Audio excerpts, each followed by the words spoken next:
اور اسی طرح سے we have to understand the traps of shaitan. You know, the amazing thing about shaitan is he is very patient. وہ بہت صبر سے چلتا ہے، آہستہ آہستہ آہستہ آہستہ آہستہ آپ کو لیتا جاتا ہے، حتیٰ کہ آپ وہ ایکشن ہم لوگ کر دیتے ہیں۔ شروع میں نہیں کہے گا کہ کسی کے پاس شیطان رکھے، نہیں کہے کہ بات سنو نماز نہ پڑھو، بات سنو زنا کرو، کبھی نہیں کہے گا۔ کیا بولے گا کہ ٹھیک ہے نماز پڑھ لو، اچھی بات ہے، بہت لازمی پڑھنی ہے، نماز نہیں چھوڑ سکتے ہو، لیکن ابھی تو 3 گھنٹے پڑھے نماز کی قضا ہونے میں، ابھی تو تم یہ گیم کھیل لو یا اس دوست سے فون میں بات کر لو، وہ جو تمہارا کام ہے پریزنٹیشن بنانی ہے وہ کر لو، بعد میں پڑھ لینا، ٹائم ہے ابھی۔ اور آپ کام کرنا شروع کرتے ہیں اور گھنٹے بعد آپ کو یاد آتا ہے کہ نماز رہتی ہے، پھر آتا ہے کہ نماز پڑھو گے، تم چھوڑنے کا تو سوال نہیں پیدا ہوتا، لیکن پہلے یہ کام کر لو، پہلے اس دوست سے کال کر لو، یا پہلے یہ چیز کر لو، تمہارا ہوم ورک رہتا ہے یا تمہارا یہ پروجیکٹ رہتا ہے، اس پہ تھوڑا کام کر لو، اور آرام سے فری ہو کے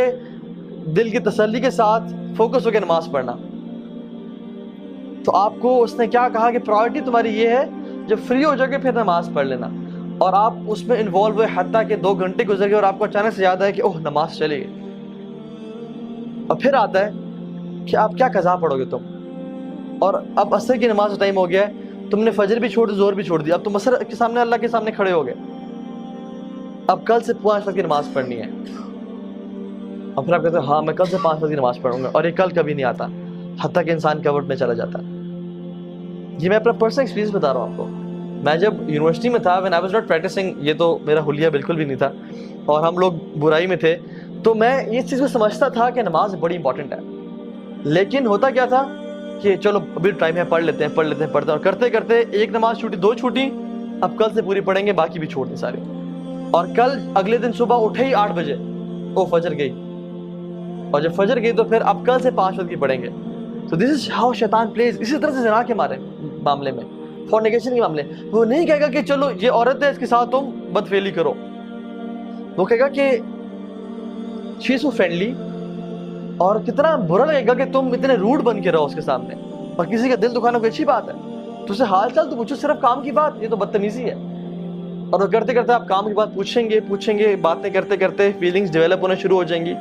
اور آپ کے ذہن میں بہت سارے خیالات اس کو حسین کر کے، حدیث میں کیا آتا ہے، اللہ اکبر،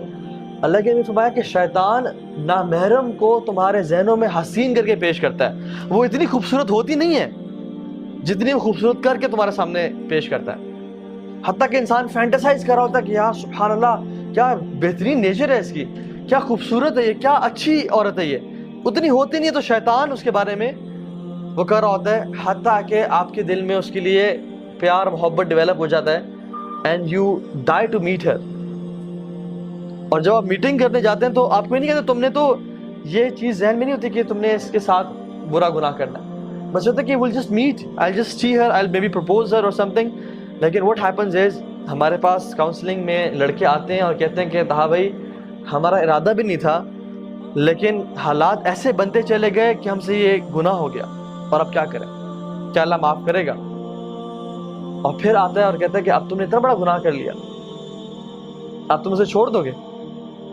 یا تمہیں اللہ تعالیٰ معافی نہیں کرے گا، تم کس طرح رب کے سامنے معافی مانگو گے، تم نے تو یہ پرومس کیا تھا کہ میں یہ گناہ نہیں کروں گا۔ تو اللہ سے بھی نا امید کرتا ہے۔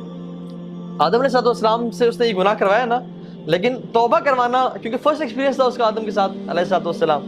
توبہ کروانا جو ہے نا اسے نا امید نہیں کر سکا۔ آدم علیہ السلام نے کیا کیا، ربنا ظلمنا انفسنا وان لم تغفر لنا وترحمنا لنکونن من الخاسرین۔ تو اس نے ارادہ کیا کہ آج کے بعد میں ان کو گناہ بھی کرواؤں گا، اور کہوں گا کہ تم اس منہ سے توبہ کرو گے، 100 چوہے کھا کے بلی حج کو چلی۔